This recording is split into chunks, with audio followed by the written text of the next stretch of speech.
கிறிஸ்துவுக்குள் மிகவும் பிரியமானவர்களே, ஆண்டவராகிய இயேசு கிறிஸ்துவின் கிருபையுள்ள நாமத்திலே உங்கள் யாவருக்கும் அன்பின் நல்வாழ்த்துக்கள் கூறி இன்றைய தியானத்திற்கு உங்களை தயவோடு அழைக்கிறோம். இன்றைய தியான வசனம் பரிசுத்த லூக்கா எழுதின சுவிசேஷம் 19ஆம் அதிகாரம் 10ஆம் வசனம். பரிசுத்த லூக்கா 19:10. இழந்து போனதை தேடவும் ரட்சிக்கவுமே மனுஷகுமாரன் வந்திருக்கிறார் என்றார். இழந்து போனதை தேடவும் ரட்சிக்கவுமே மனுஷகுமாரன் வந்திருக்கிறார் என்றார்.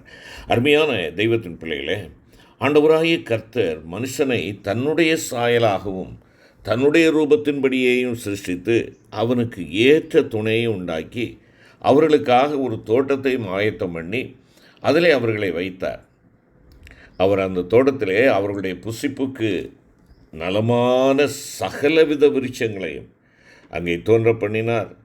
தோட்டத்தின் நடுவில் இருந்த நன்மை தீமை அறியத்தக்க விருட்சத்தின் கனியை மாத்திரம் அவர்கள் புசிக்கக்கூடாது என்று அவர்களுக்கு கட்டளையும் கூறியிருந்தார். பகலில் குளிர்ச்சியான வேளையில் தோட்டத்தில் உலாவுகிற தேவனாகிய கர்த்தருடைய சத்தத்தை கேட்பது அவர்களுடைய அனுதின வழக்கமாக இருந்தது. இவ்விதமாக தேவனோடு அவர்கள் நெருங்கிய ஐக்கியமுள்ளவர்களாக இருந்தார்கள். ஆனால் அவர்கள் தேவனுடைய கட்டளையை மீறி விலக்கப்பட்ட விருட்சத்தின் கனியை புசித்த போது தேவனுடைய மகிமையை அவர்கள் இழந்தார்கள். தாங்கள் நிர்வாணிகள் என்று அறிந்து கொண்டார்கள்.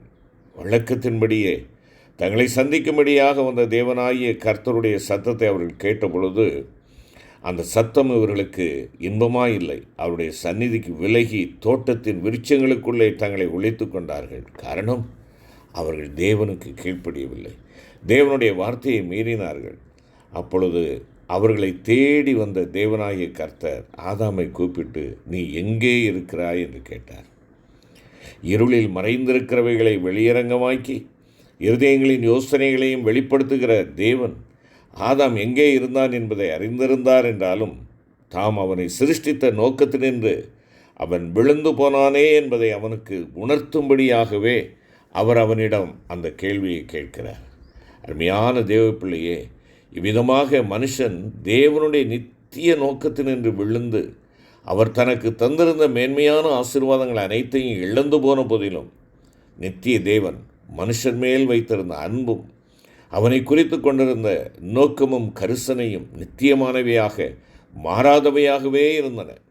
எனவே அவர் மனுக்குலத்தை மீண்டும் தம்மோடு ஒப்புரவாக்கி கொள்ள சித்தம் கொண்டு தம்முடைய ஒரே பேரான குமாரனை இந்த உலகத்திற்கு அனுப்பினார். மனுஷனை தேடி இந்த உலகத்திற்கு வந்த இரட்சகராகிய இயேசு கிறிஸ்து இழந்து போனதை தேடவும் ரட்சிக்கவுமே மனுஷகுமாரன் வந்திருக்கிறார் என்று உரைத்து இந்த உலகத்திற்கு அவர் அனுப்பப்பட்டதனுடைய நோக்கத்தை மனுஷர்களுக்கு வெளிப்படுத்தினார். அருமையான தேவனுடைய பிள்ளையே, பூலோகத்தில் உள்ளவைகள் பரலோகத்தில் உள்ளவைகள் யாவையும் அவர் மூலமாய் தமக்கு ஒப்புரவாக்கி கொள்ள பிதாவாகிய தேவனுக்கு பிரியமாயிருந்தது. குமாரனாகிய இயேசு தம்முடைய மாம்ச சரீரத்தில் அடைந்த மரணத்தினாலே மனுஷரை தேவனோடு ஒப்புரவாக்குகிறார் என்பதாக கொலோசியர் 1ஆம் அதிகாரம் 20 மற்றும் 21 வசனங்களிலே பார்க்கிறோம். அதாவது, ஆண்டவராகிய இயேசு கிறிஸ்துவின் கல்வாரி பலியை விசுவாசித்து பாவமன்னிப்பாகிய ரட்சிப்பை பெற்றுக்கொள்ளும் போது நீங்களும் நானும் பிதாவாகிய தேவனோடு ஒப்புரவாக்கப்படுகிறோம். அதை தொடர்ந்து நாம் அவருடைய வார்த்தைக்கு நாம் கீழ்ப்படிந்து நாம் தேவனோடு நல்மனச்சாட்சியின் உடன்படிக்கைக்குள் பிரவேசிப்பதன் மூலம் பரிசுத்த ஆவியானவரின் அபிஷேகத்தை பெற்றுக்கொள்வதின் வாயிலாக தேவனுடைய அன்பு நம்முடைய இருதயங்களில் ஊற்றப்படுகிறது. அருமையான கர்த்தருடைய பிள்ளையே, தேவன் இழந்து போனதை தேடி ரட்சிக்கும்படியாய் வந்த தேவகுமாரன் மரணத்தின் மூலம் தம்மோடு ஒப்புரவாக்கப்பட்ட தம்முடைய ஜனங்களின் மத்தியிலிருந்து தேவன் ஒரு சிலரை குறிப்பான சில நோக்கங்களுக்காக இன்றும் தேடிக்கொண்டிருக்கிறார். அருமையான கர்த்தருடைய பிள்ளையே, அப்படிப்பட்ட ஒரு மனிதனாக ஒரு மனுஷியாக உன்னையும் என்னையும் அவர் கண்டுபிடிப்பார் என்றால் நீ பாக்கியவானாய் இருப்பாய். இவ்விதம் தம்முடைய நோக்கங்களுக்கென்று தேவன் தேடும் நபர்களை குறித்து நாம் பரிசுத்த வேதாகமத்தில் தியானிப்பதற்கு ஆண்டவர் நமக்கு கிருபை செய்வாராக. முதலாவதாக நாம் எசேக்கியேல் 22ஆம் அதிகாரம் 30வது வசனத்தை பார்க்கின்ற பொழுது, நான் தேசத்தை அழிக்காதபடிக்கு திறப்பிலே நிற்கத்தக்கதாக ஒரு மனுஷனை தேடினேன், ஒருவனையும் காணேன் என்று தேவன் தம்முடைய ஜனத்தை குறித்து மனவேதனையுடன் கூறுகிறதை இங்கே பார்க்கிறோம். இங்கே திறப்பிலே நிற்கத்தக்கதாக தேசம் அழியாதபடிக்கு திறப்பிலே நிற்கத்தக்கதாக ஒரு மனிதனை ஆண்டவர் தேடுகிறார்.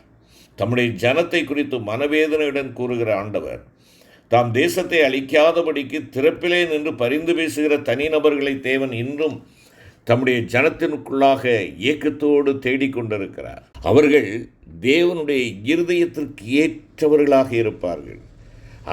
ஆண்டவருடைய இருதயத்தோடு மிகவும் நெருக்கமுடையவர்களாக இருப்பார்கள். அவர்களுடைய இருதயம் தேவனுடைய உள்ளத்தோடு ஒத்திசைந்து இருக்கக்கூடியதாக இருக்கும். அப்படிப்பட்டவர்களிடம் மாத்திரம்தான் தேவாதி தேவன் தம்முடைய மனதின் பாரங்களை பகிர்ந்து கொள்ள விரும்புகிறார்.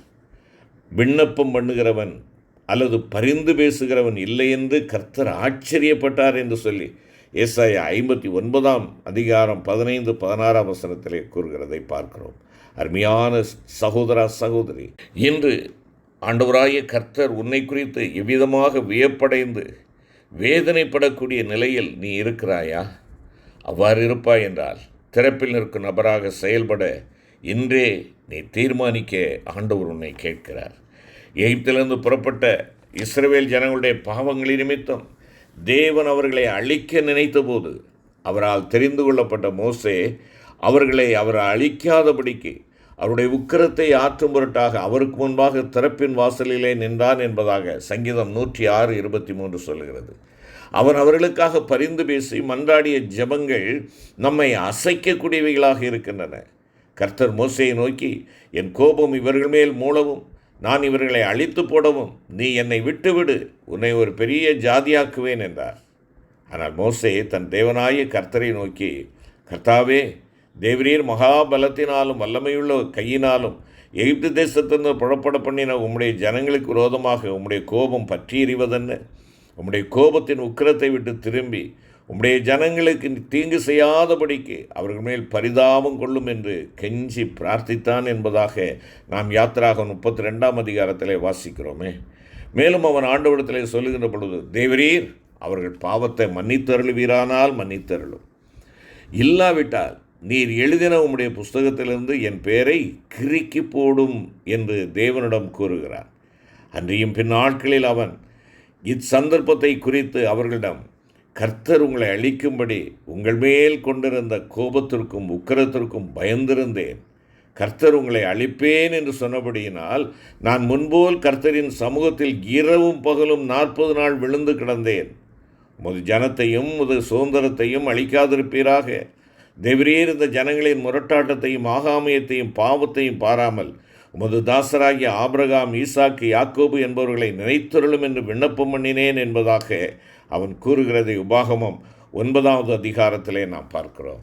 என்னை கேட்டுக்கொண்டிருக்கிற அருமையான கர்த்தருடைய பிள்ளையே, தேவனுடைய கோபம் தேவ ஜனங்கள் மேல் மூண்ட மற்றொரு சந்தர்ப்பத்தில் ஆரோன் மோசேயின் சொல்லுக்கு கீழ்ப்படிந்து தூப கலசத்தை எடுத்துக்கொண்டு சபையின் நடுவில் ஓடி அவர்களுக்காக பாவ நிவர்த்தி செய்தான்.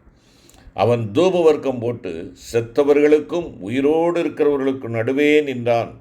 அப்பொழுது வாதை நிறுத்தப்பட்டது. அதன் பின்னரே அவன் ஆசரிப்பு கூடார வாசலுக்கு திரும்பி வந்தான் என்பதாக எண்ணாகமம் 16 அதிகாரத்திலே 45 முதல் 50 வசனங்களிலே வாசிக்கிறோம். தூப வர்க்கம் போடுதல் விண்ணப்பம் செய்தலை, அதாவது பரிந்து பேசி ஆண்டவரிடத்திலே ஜெபிக்கிறதை காண்பிக்கிறது. சங்கீதம் 141:2. மேலும் பின்மாற்ற நிலையில் இருந்த தேவ ஜனங்களை நோக்கி சாமுவேல் சொல்லுகின்ற பொழுது, நானும் உங்களுக்காக விண்ணப்பம் செய்யாதிருப்பேன் ஆகில் கர்த்தருக்கு விரோதமாக பாவம் செய்கிறவனாயிருப்பேன், அது எனக்கு தூரமாயிருப்பதாக என்று கூறுகிறார். தேவனுக்கு மிகவும் பிரியமானவனாயிருந்த தானியேல் இஸ்ரவேலரின் சிறையிருப்பு திருப்பப்படும்படியாக உபவாசம் பண்ணி ரெட்டிலும் சாம்பலிலும் உட்கார்ந்து தேவனாகி ஆண்டவரிடம் ஜெபங்களையும் விண்ணப்பங்களையும் ஏறெடுத்ததை குறித்து நாம் வாசிக்கிறோம்.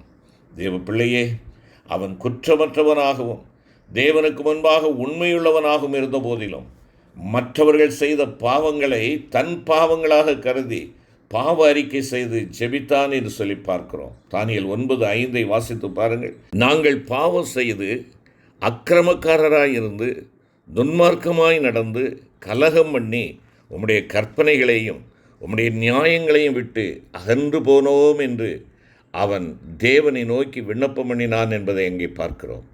அவனுடைய வேண்டுதல் கேட்கப்பட்டது.